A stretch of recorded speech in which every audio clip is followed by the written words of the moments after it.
చెడు ఉంటుంది. ఇది తెలియంది కాదు. అయితే తాము అధికారంలోకి వస్తే అభివృద్ధిని బ్రహ్మాండంగా చేసి చూపిస్తామని చంద్రబాబు హామీ ఇచ్చారు. అవసరమైతే సంపద సృష్టించి మరీ అభివృద్ధి చేస్తామని భారీ డైలాగ్ కొట్టారు. గత 5 ఏళ్లలో రాష్ట్రం 20 ఏళ్ల పాటు వెనక్కి వెళ్లిపోయిందని చెప్పుకొచ్చారు. అయితే సంపద సృష్టి అంటే అది ప్రజల నుంచేనని అర్థమైంది. ఇప్పుడు రోడ్లు వేస్తారట. ఆ రోడ్ల కోసం ఖర్చు చేసిన మొత్తాన్ని ప్రజల నుంచే వసూలు చేస్తారట. తాజాగా చంద్రబాబు సర్కార్ ఇదే నిర్ణయం తీసుకుంది. దీనికి అందంగా పీపీపీ పద్ధతి అంటూ ముద్దుగా పేరు కూడా పెట్టుకుంది. ఏపీలో కూటమి అధికారంలోకి వచ్చింది. రాష్ట్రంలో రహదారులు బాగుపడుతున్నాయి. పెద్ద ఎత్తున అభివృద్ధి చేస్తున్నారు. అయితే అందమైన రోడ్లతో పాటు అదే రహదారులపై పన్నులు వసూలు చేసే టోల్ ప్లాజాలు రానున్నాయి. జాతీయ రహదారులతో పాటు రాష్ట్ర రహదారులపై టోల్ బాదుడు తప్పనిసరి కానుంది. ఈ మేరకు రాష్ట్ర ప్రభుత్వం నిర్ణయించింది.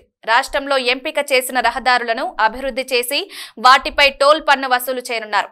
ఇందులో భాగంగా అధికారులు ముందుగా 16 నగరాల్లో రోడ్లను ఎంపిక చేశారు.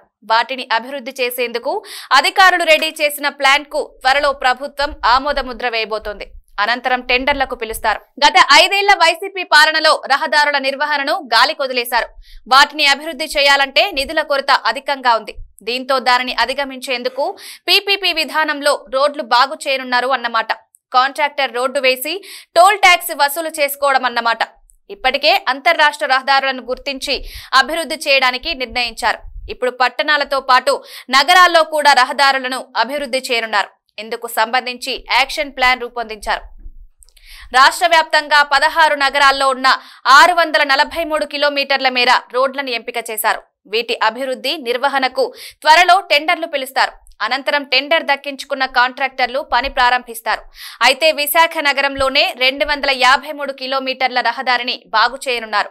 నెల్లూరులో 83 కిలోమీటర్లు, గుంటూరులో 60 కిలోమీటర్లు, కాకినాడలో 39, విజయనగరంలో 33, చిత్తూరులో 29, కడపలో 28, అనంతపురం 21, తిరుపతి 11, విజయవాడ 17, శ్రీకాకుళం 12, మచిలీపట్నంలో 11, కర్నూలు, రాజమండ్రిలో 7 కిలోమీటర్లు, ఏలూరులో 5 కిలోమీటర్ల మేర రహదారులను అభివృద్ధి చేయనున్నారు. అయితే ఈ నిర్మాణాలకు సంబంధించి టెండర్లు పిలవనున్నారు. టెండర్లు ఖరారైన వెంటనే పనులు ప్రారంభించాల్సి ఉంటుంది. నిర్దేశించిన సమయంలో పూర్తి చేయవలసి ఉంటుంది. 10 ఏళ్ల పాటు నిర్వహణ బాధ్యత సంబంధిత కాంట్రాక్టర్దే.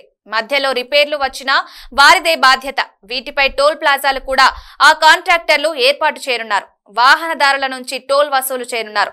వీటిపై ప్రకటనల బాధ్యత, ఆదాయం సైతం సంబంధిత కాంట్రాక్టర్దే. ఒక్క మాటలో చెప్పాలంటే ప్రజల సొమ్ముతో రోడ్లు వేస్తారన్నమాట. ముందుగా ఆయా సంస్థలు తమ డబ్బులతో రోడ్లు వేస్తాయి. తర్వాత ప్రజల నుంచి రెట్టింపు వసూలు చేస్తారు.